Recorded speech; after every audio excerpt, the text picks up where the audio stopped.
नमस्ते दोस्तों। आज से हम लोग एक नई लेक्चर सीरीज स्टार्ट कर रहे हैं वेक्टर कैलकुलस की, जिसमें हम लोग पढ़ने वाले हैं लाइन इंटीग्रल,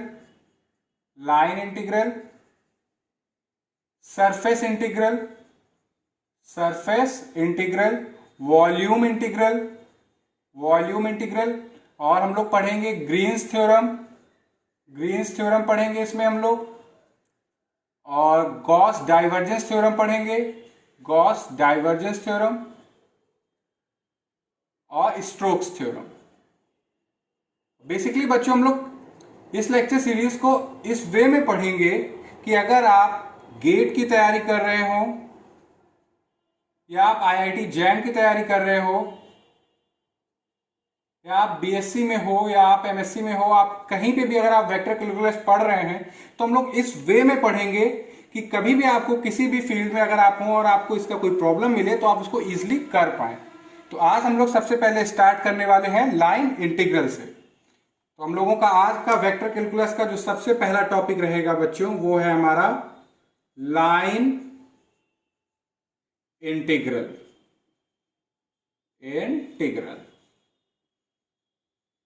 ये लाइन इंटीग्रल हम लोग स्टार्ट करने वाले हैं। बहुत ध्यान से देखिएगा, आराम से हम लोग समझेंगे एक एक पॉइंट को। बच्चों हम लोगों ने क्लास 12th में डेफिनेट इंटीग्रल पढ़ा हुआ है। क्या पढ़ा हुआ है? Definite integral. और ये होता क्या था? आप एक्स एक्सेस लेते थे, आप वाई एक्सेस लेते थे, और आप कोई कर्व लेते थे, जैसे इसका नाम दे देते थे हम लोग y equal to F X, और ये पॉइंट हमारा होता था x इक्वल टू ए,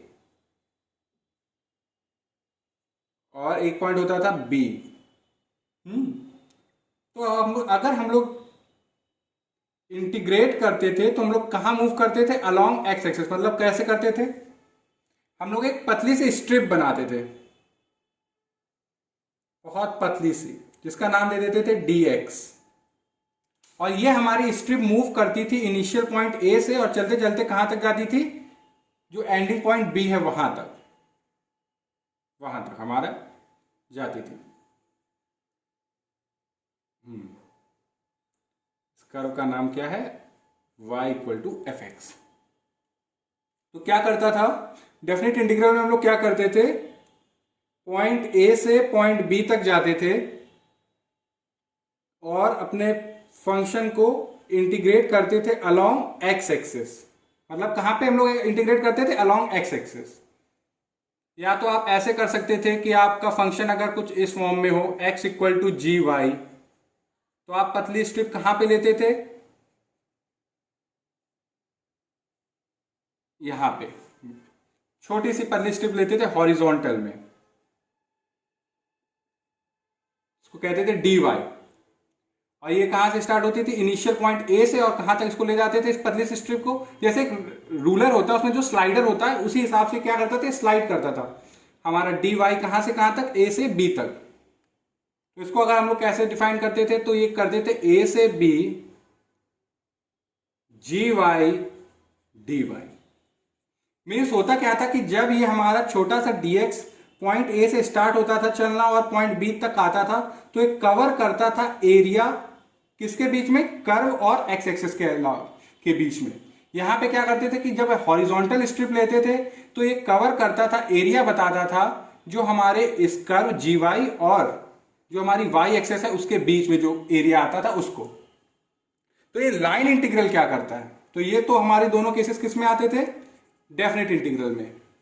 अब लाइन इंटीग्रल आपको एक फ्रीडम देता है कि आप, बहुत हुआ कि आप एक्स एक्सिस पे घूम लिए, वाई एक्सिस पे घूम लिए, आप स्पेस में कोई कर्व लीजिए, आप उसके अलाउंग घूमिए। मतलब कि जो लाइन इंटीग्रल होता है बच्चों, लाइन इंटीग्रल, ये आपको फ्रीडम देता है कि आप अपने फंक्शन को इंटीग्रेट करिए किसी भी कर्व के अलाउंग। अब जरूरी नहीं है कि आप एक्स एक्सिस के अलाउंग और वाई एक्सिस के ही अलाउंग कर सकते हैं। आपको लाइन इंटीग्रल क्या देता है? एक फ्रीडम, यानी कि वी विल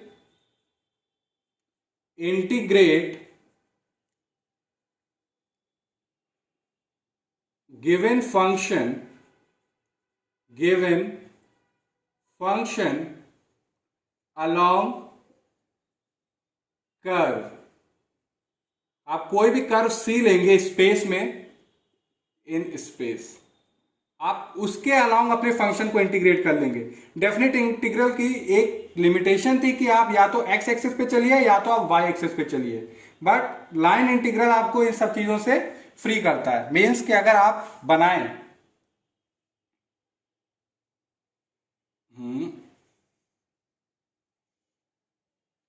ये है हमारा X axis, Y axis, Z axis, और आपने एक कर्व लिया, ये कर्व है, इसका नाम दे देते हैं सी, और यहां पे ये इसको बताने के लिए हमारे पास ये क्या है, position vector are.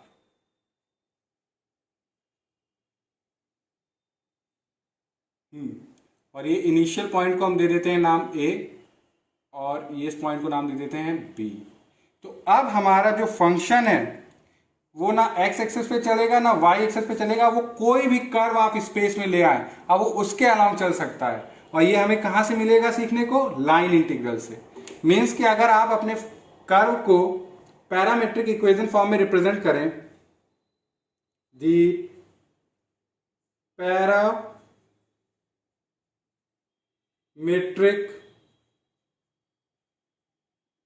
equation of curve C is given by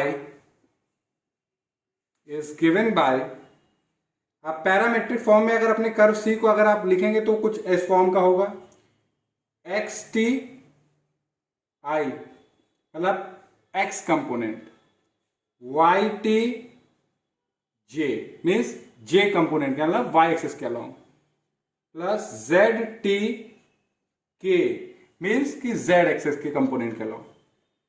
तो पैरामेट्रिक इक्वेशन सी की कहां पे हमने, सी को हमने किस फॉर्म में रिप्रेजेंट किया, पैरामेट्रिक इक्वेशन फॉर्म में। और ये जो हमारा टी होगा ये हमारा 0 से मतलब कि ए से बी, हमने कोई भी क्लोज इंटरवल में है हमारा, वेयर दैट इज टी हमारा कहां से कहां तक है, ए से बी। अगर आप इसको ड्रॉ करें तो जैसे कि ये पॉइंट ए है, ये पॉइंट बी है। अब टी का हर एक पॉइंट के लिए करेस्पॉन्डिंग यहाँ पे हमारे पास एक पॉइंट मिलेगा, यानी कि एक मैपिंग होगी, और इन मैपिंग्स के सारे पॉइंट से हमें क्या मिलेगा, एक कर्व मिलेगा, ये कर्व सी मिलेगा। तो अगर आप इंटीग्रेट करते हो अपने फंक्शन को तो आपको डिसाइड करना पड़ेगा कि आप चलेंगे कहां से। तो मान लेते हैं आप यहां से स्टार्ट करते हैं ए पॉइंट से चलना, तो आप क्या करोगे, एक एरो बनाओगे और आप चलते चले जाओगे जहां पे आपकी सीमा खत्म होती है, मतलब कि एंड, टर्मिनल पॉइंट। तो ये जो होता है जहां से आप स्टार्ट करोगे उस पॉइंट को बच्चों हम लोग बोलते हैं, या आपको यहां पे नीचे लिख देते हैं। तो ए जो होगा, ए कहां पे मिलेगा, यानी कि स्टार्ट कहां से हो रहा है हम लोगों का क्लोज इंटरवल ए से, तो ये सबसे वेरी पॉइंट है। तो यहां पे अगर पुट करेंगे यानी कि आर ए, ये हमारा क्या रिप्रेजेंट करेगा, इनिशियल पॉइंट। मीन्स कि हमारा फंक्शन चलना स्टार्ट कर रहा है कर्व सी पे, और यहां पे सबसे पहला पॉइंट जो होगा वो क्या कहलाएगा, हमारा इनिशियल पॉइंट। अब हमारा फंक्शन चलते चलते चलते चलते चलते चलते यहां पे हमारा कर्व सी खत्म हो जाएगा, तो वो उसके पॉइंट पे करेस्पॉन्डिंग मतलब क्या है, वो कौन सा पॉइंट मिलेगा, टी पे, जो क्लोज इंटरवल यहाँ पे बी खत्म हो रहा है, दैट इज पॉइंट बी हमारा क्या है, आर बी। आर बी ये कहां पे, जहां पे हमारा फंक्शन खत्म हो जाएगा, मतलब कि चलना रुक जाएगा, स्टॉप, तो वो पॉइंट कहलाएगा हमारा टर्मिनल पॉइंट, कहलाएगा हमारा टर्मिनल पॉइंट।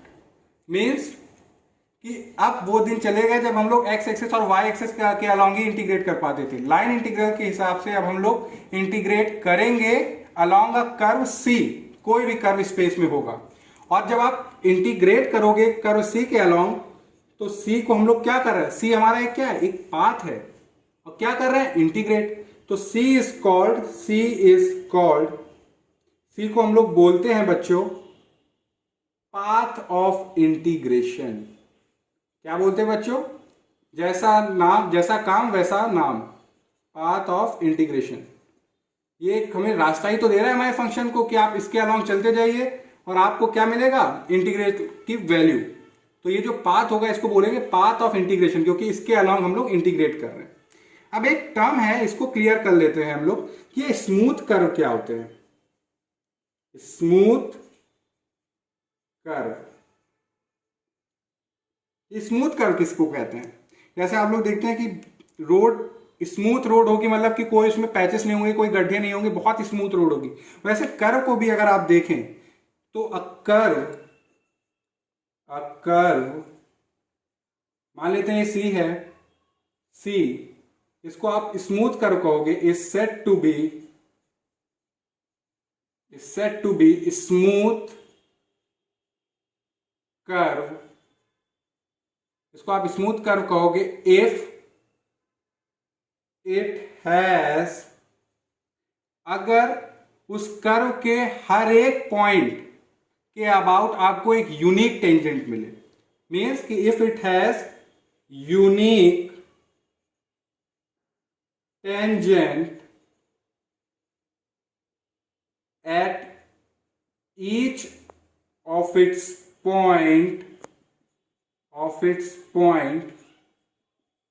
जिसकी जैसे जैसे आप कर्व पे चलते जाएं आपका जो टेंजेंट है वो वेरी करे कंटिन्यूअसली, जिसकी direction whose direction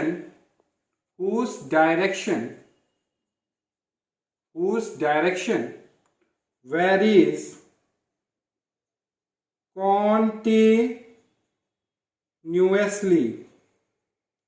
continuously as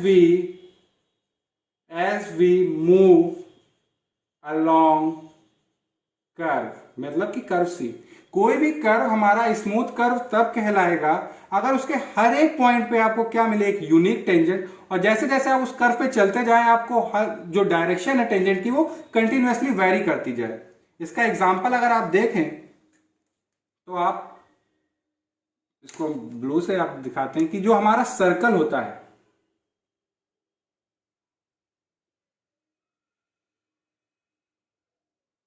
ये हमारा स्मूथ कर्व है बच्चों, क्योंकि आप इसके अगर इस पॉइंट पे टेंजेंट बनाएंगे तो कुछ ये आएगी।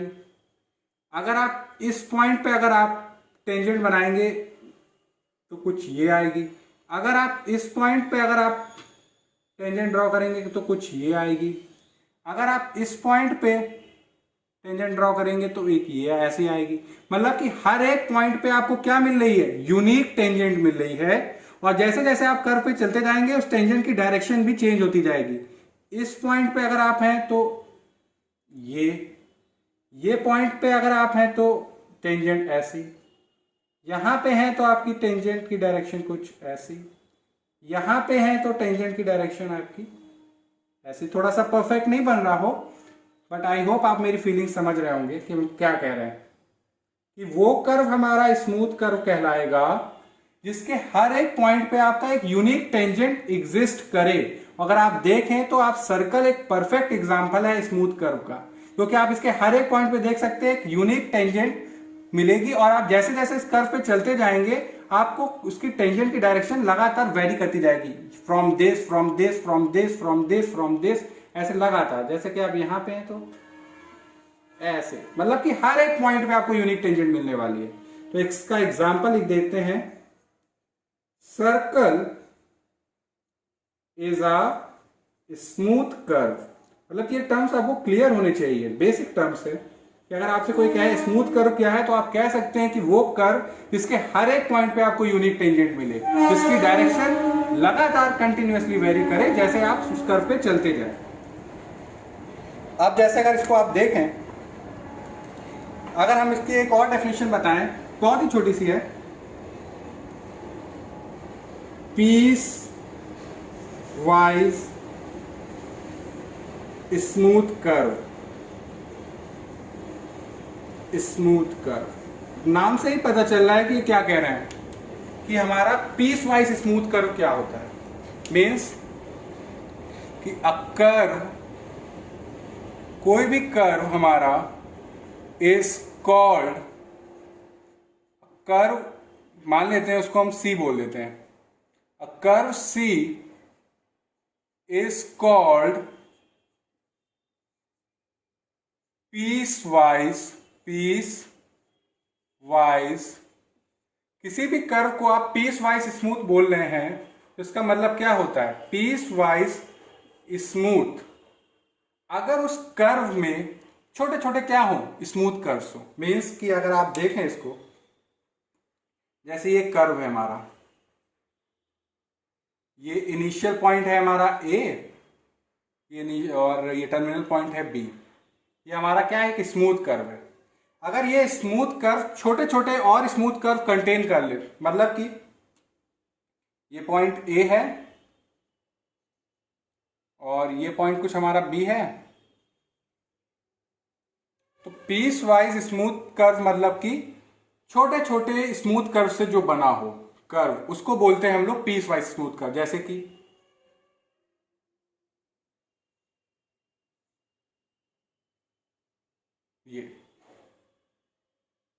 ये हमारा C1, C2, C3, C4, मतलब कि पॉइंट ए से पॉइंट बी तक जाने के लिए जो स्मूथ कर्व है, अगर वो छोटे छोटे स्मूथ कर्व से बना हुआ है तो उस कर्व सी को बोलोगे आप पीस वाइज स्मूथ कर्व। अब ये सी हमारा पीस वाइज स्मूथ कर्व है, क्यों?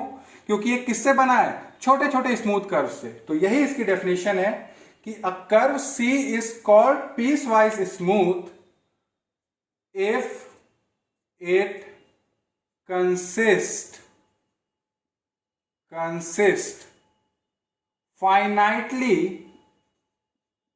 finitely many smooth curves। Means कि कर्व, कोई भी कर्व हमारा पीस वाइज स्मूथ कब कहलाएगा, अगर वो बना हो फाइनाइटली मैनी स्मूथ कर्व से। अभी हम एग्जांपल लेंगे तो आपको ये चीजें बहुत अच्छे से क्लियर होंगी। तो अब आता है कि अब हम लोग फॉर्मली डिफाइन कर सकते हैं कि हमारा लाइन इंटीग्रल होता क्या है। ये तो हमने पूरा रोड मैप से इसको समझा। अभी एग्जांपल लेंगे बच्चों, तो आपको ये चीजें बहुत अच्छे से समझ में आ जाएंगी, परेशान मत होइएगा, थोड़ा सा पेशेंस के साथ ये लेक्चर देखिए। तो अगर हम लाइन इंटीग्रल को अब डिफाइन करने के लिए पूरी तरह से तैयार है कि हमारा लाइन इंटीग्रल क्या होता है, तो आप लिख सकते हो line integral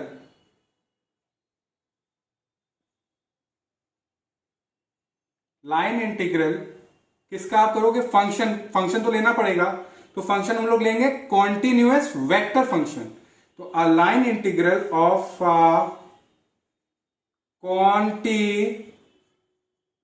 continuous vector,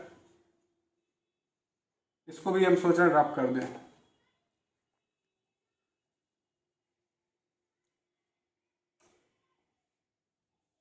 continuous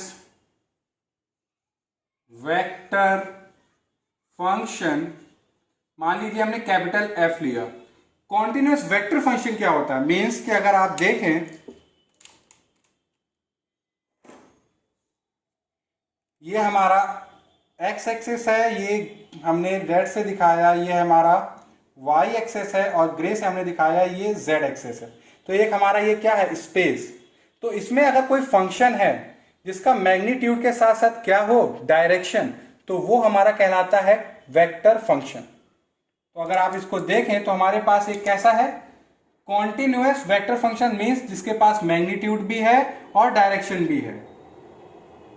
A line integral of a continuous vector function f along a piecewise, I hope आपको अभी एक चीजें क्लियर हैं, piecewise smooth कर्व C।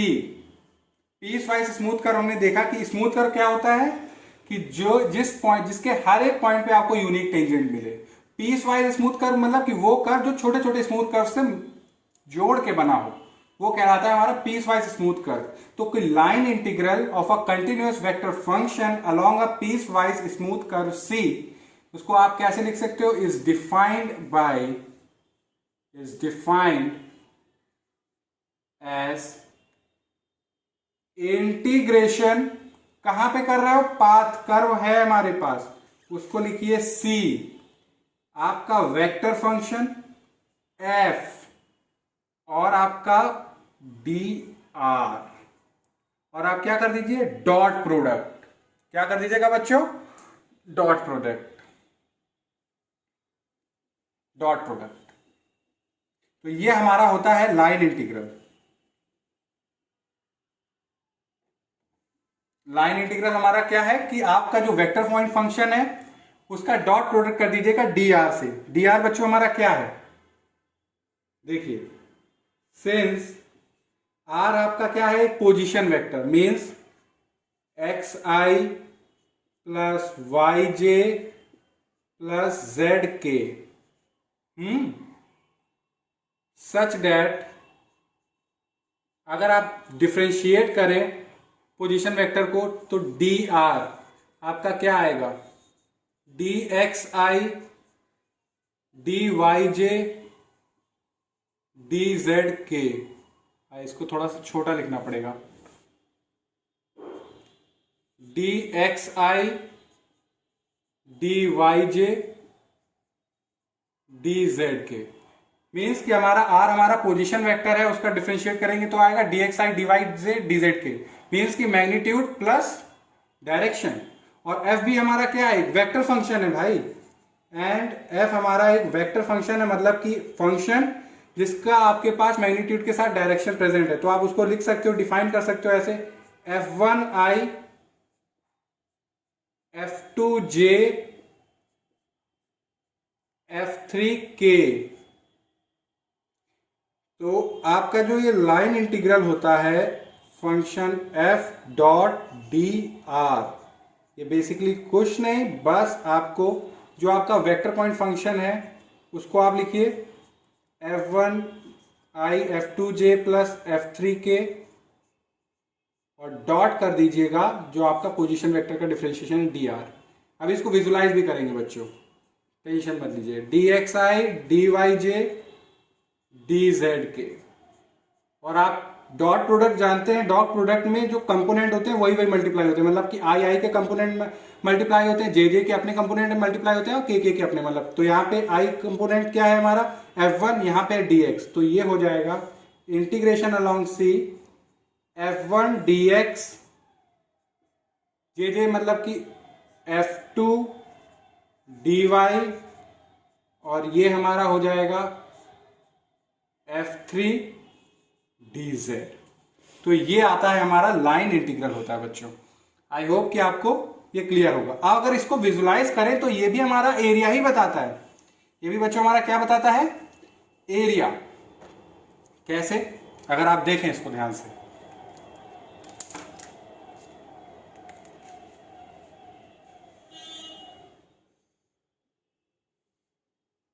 ये है हमारा x, ये है y, ये है हमारा z। आपने कोई कर्व लिया, ये ठीक है, एक सरफेस है ये हमारा, किस पे है, ऊपर एक्स वाई प्लेन के ऊपर है, और आपने एक कर्व लिया r। अभी हमने बताया सी हमारा कोई कर्व होता है ना, तो सी हमारा ये है, ये ए पॉइंट, ये यहां से ए से स्टार्ट हो रहा है, बी पे एंड कर रहे हैं हम लोग, यानी कि अपने मूव कैसे करेंगे, पॉइंट ए से और जाएंगे कहां पे, पॉइंट बी पे। तो मान लीजिए इस पॉइंट के करस्पॉन्डिंग जो फंक्शनल वैल्यू होगी फंक्शन की, वो यहां पे कुछ मैप कर रही है ये, और जो एंडिंग पॉइंट है इसके करस्पॉन्डिंग जो फंक्शनल वैल्यू होगी ये कुछ होगी। ऐसे हर एक पॉइंट जो कर्व सी का है उसका हर उस पॉइंट करस्पॉन्डिंग फंक्शनल वैल्यू होगी, ऐसे ऐसे ऐसे ऐसे ऐसे ऐसे ऐसे ऐसे ऐसे, ये तो कुछ अगर आप देखें तो अगर आप ऊपर से उस सरफेस के ऊपर से टॉर्च लगाएं तो इस सरफेस की शैडो बनेगी यहाँ पे, शेडो बनेगी, यानी कि एक प्रोजेक्शन आएगी। तो जैसे कि ये जो कर्व है हमारा, अगर इसको ऊपरी साइड पे अगर आप देखना चाहो, ये कुछ ऐसा होगा। तो मतलब एक क्या आ रहा है, ये हमारा एक एरिया ही तो आ रहा है। और अब की एरिया हमारा 2D में नहीं, आप स्पेस में विजुलाइज कर रहे हो। और ये हमारा जो छोटा सा, आप इसको अगर आप देखेंगे, ये डिस्टेंस क्या होगा, डी आर हमारा कुछ नहीं, ये एक छोटा सा कर्व का आपने पॉइंट का हिस्सा लिया, जो अब मूव करेगा पॉइंट ए से चलते चलते चलते चलते चलते चलते पॉइंट बी तक। तो वही तो हम लोग कर रहे थे डेफिनेट इंटीग्रल में। तब हम लोग एक्स एक्सेस के अलॉन्ग चल रहे थे, या तो वाई एक्सेस के अलॉन्ग चल रहे थे। बट अब हम लोग कहाँ पे चल रहे हैं, अब हम लोग चल रहे हैं कर्व के अलॉन्ग। तो वहां पे कर्व का एक छोटा सा हिस्सा लिया हमने, डी आर। और अगर आप देखेंगे तो एक छोटी सी पतली सी स्ट्रिप बनेगी, यहाँ पे पतली सी एक स्ट्रिप बनेगी डी आर। ठीक है, अब वो डी आर की स्ट्रिप मूव करेगी पॉइंट ए से पॉइंट बी तक, और जैसे जैसे वो मूव करती जाएगी आपका ये एरिया कवर होगा। अगर आपको इसको स्पेस में समझाऊं मैं, तो आप देखिएगा, मैंने वाई एक्सेस रेड से दिखाया है, एक्स एक्सेस को ब्लैक से दिखाया है, और ये हमने एक ये दिया। तो ये हमारे पास क्या आ गया, एक 3D प्लेन। यहाँ पे ये हमारा वाई एक्सेस, ये हमारा एक्स एक्सेस, और ये हमारा जेड एक्सेस। और अब हमने क्या किया, ये मेरा हाथ है, ये एक सरफेस है, ये हमारे एक्स वाई प्लेन के ऊपर है। अब इसके हमने एक कर्व लिया यहाँ पे एक्स वाई प्लेन पे। अब उसके हर एक पॉइंट हमारे हाथ के एक एक पॉइंट पे मैच करते जाएंगे, तो एक आपका एरिया डेवलप होगा। रुकिएगा बच्चों,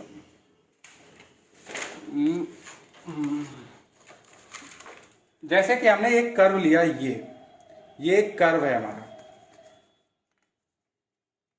और ये कर्व के हर एक पॉइंट जब मैच करेंगे तो कुछ ऐसे मेरे हाथ पे जाके रुकिएगा।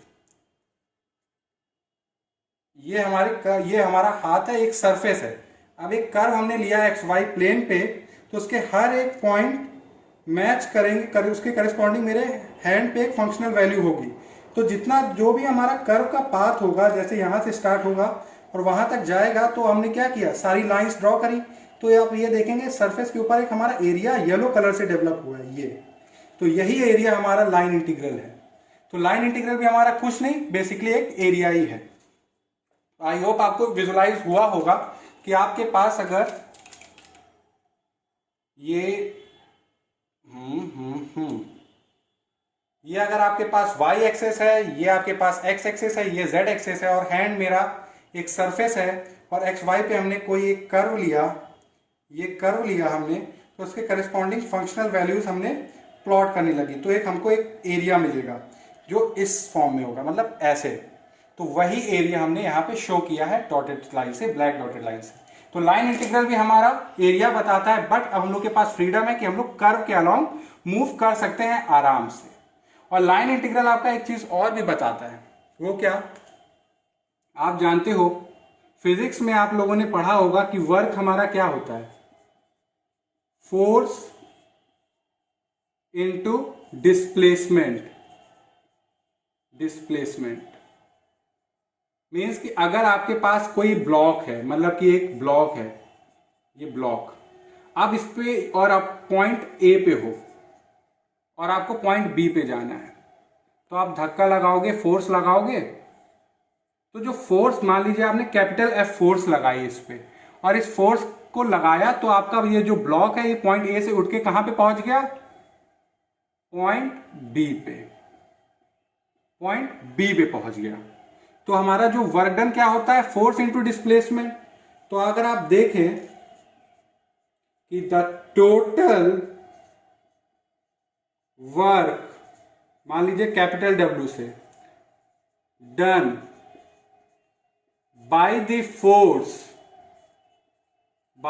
Force capital F along on moving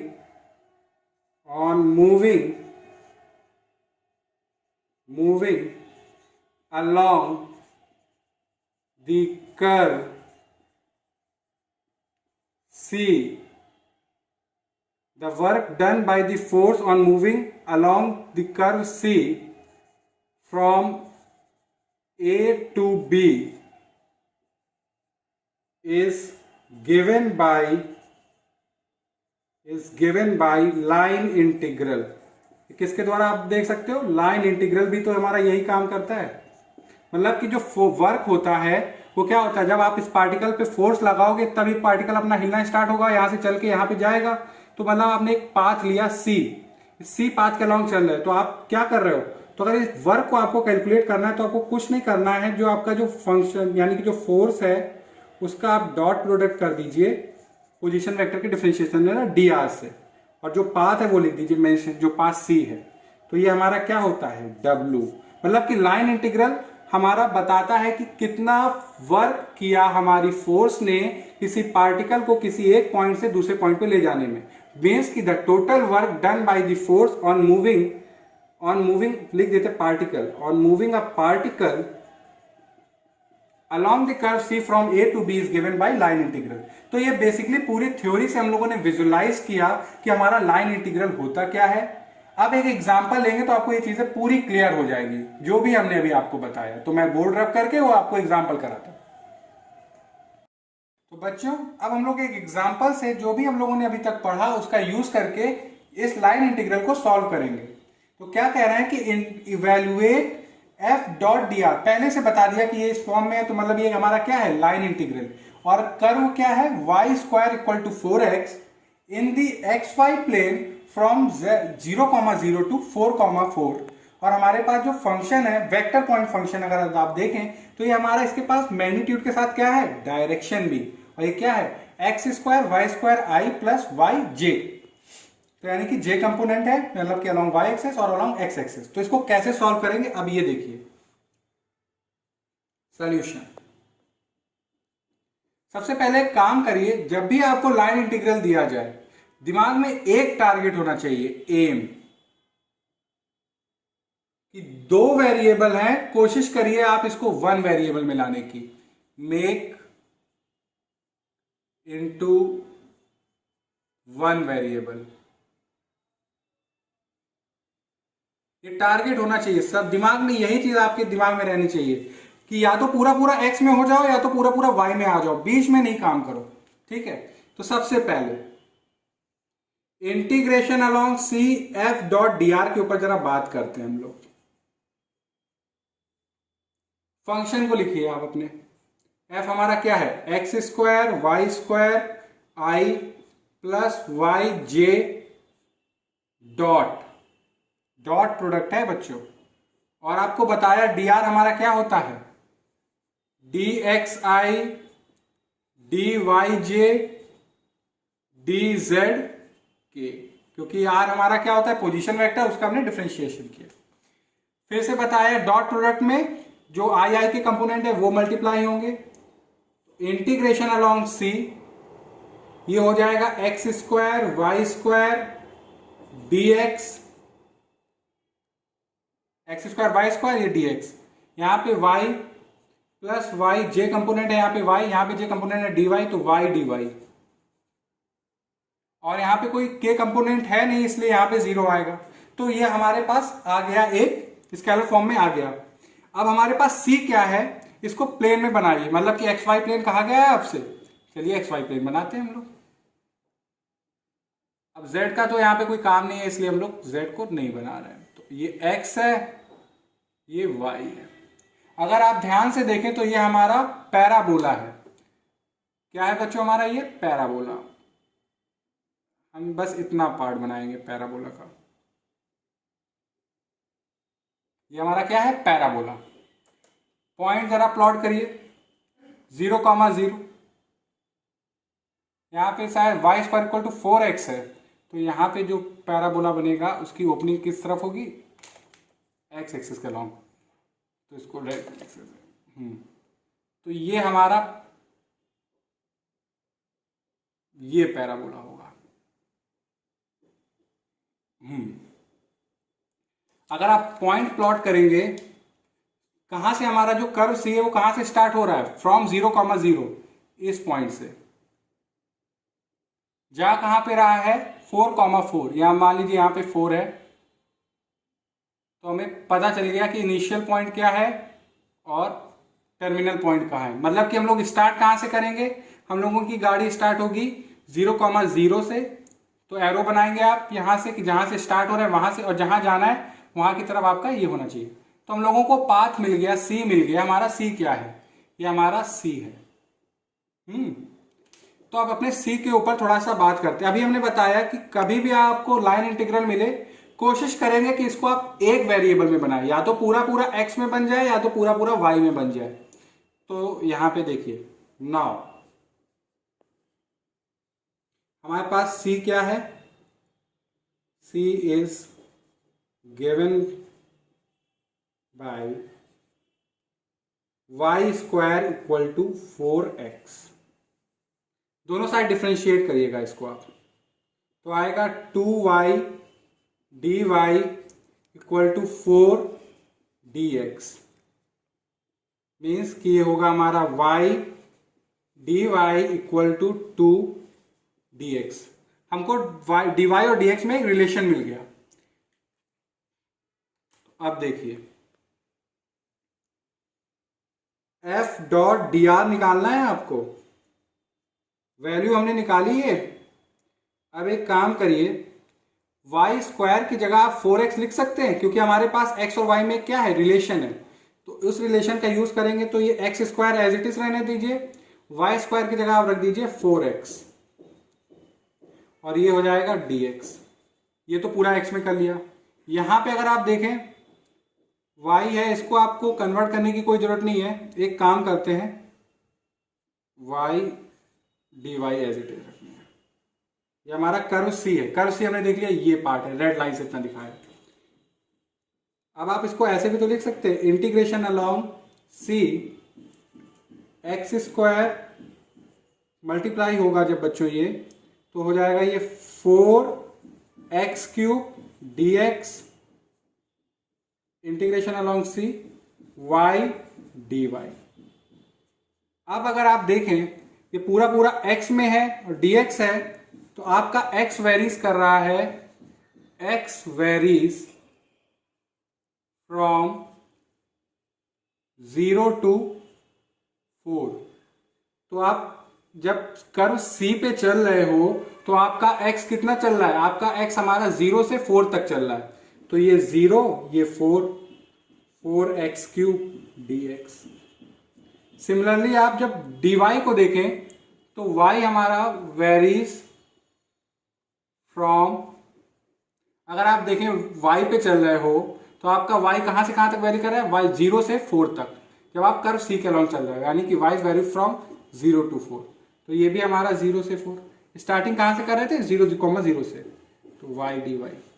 अब जरा इंटीग्रेट करिए, नॉर्मल इंटीग्रेशन है, तो 4x की पावर 4/4 0,4, यहां पे y स्क्वायर अपॉन 2 0,4, 4 से 4 कैंसिल आउट हो जाएगा, तो ये हो जाएगी 4, इसको फिर से लिख देते हैं, x की पावर 4 0,4, यहां पे वैल्यू पुट करेंगे तो 16/2 माइनस 0। यहां पे अगर वैल्यू पुट करेंगे तो 4 4 16, 4 की पावर 4 माइनस 0, ये है 8। तो ये आपका आएगा 256, और ये होगा 8, ऐड करेंगे तो आएगा 264। आंसर आ गया। मीन्स कैसे किया बच्चों? हम लोगों ने कर्व को प्लॉट किया, पाथ देखा हमारा पाथ कैसा है। हमने सिंपली सबसे पहले f डॉट डी आर करके हमारा जो वेक्टर पॉइंट फंक्शन है और जो हमारा पोजीशन वेक्टर डी आर, उनका मल्टीप्लाई किया तो हमें X square Y square D X plus Y D Y मिला। फिर हमारे पास जो कर्व दिया है उससे हमने रिलेशन दिया हुआ है Y square equal to 4x। तो हम लोगों का टारगेट क्या रहेगा कि जब भी आपको इंटीग्रल इस फॉर्म में है, उसको या तो पूरा पूरा x में कन्वर्ट कर दीजिए या तो पूरा पूरा y में कन्वर्ट कर दीजिए। तो हमने यहाँ पे देखा इजिली हो रहा था कि आप वाई स्क्वायर को लिख सकते हो डायरेक्टली 4x, तो हमने वाई स्क्वायर की जगह क्या लिख दिया? 4x, X square D X as it is रहा। फिर हमने यहाँ पे चाहते तो पूरा पूरा x में कन्वर्ट कर सकते थे, मगर हमने सोचा क्यों करें जब हमारे पास सिंपली y, हमें बस ये है कि एडिशन के बाद हम ब्रेक कर सकते हैं ना अपने कि उसको लीनियरिटी प्रॉपर्टी का यूज करके, तो वही लीनियरिटी प्रॉपर्टी का यूज करने पे हमें इसको चेंज करने की कोई जरूरत नहीं पड़ी, तो इसको एज इट इज रखा। तो ये पूरा पूरा एक्स में है, ये पूरा पूरा वाई में है। और फिर जब देखा कि जब आप इस कर्व पे चल रहे हो तो आपका एक्स कितना वेरी कर रहा है, एक्स हमारा 0 से 4 वेरी कर रहा है और वाई हमारा भी 0 से 4 वेरी कर रहा है जब आप कर्व सी के अलोंग चल रहे हो। तो सिंपली आपको पता था कि आप जब सी के अलोंग चल रहे हैं तो एक्स हमारा 0 से 4 है, और जब आप सी के अलोंग चल रहे हैं तो वाई भी हमारा 0 से 4 है।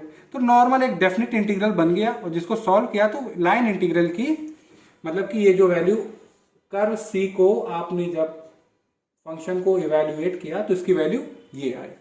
तो ये आज हम लोगों ने फर्स्ट एग्जांपल किया। अब मेरे को लग रहा है कि एक साथ अगर बहुत ज्यादा अगर आपको अभी आज मैं बता दूंगा तो आप उतना धीरे धीरे आपका समझने की एफिशिएंसी गिर सकती है।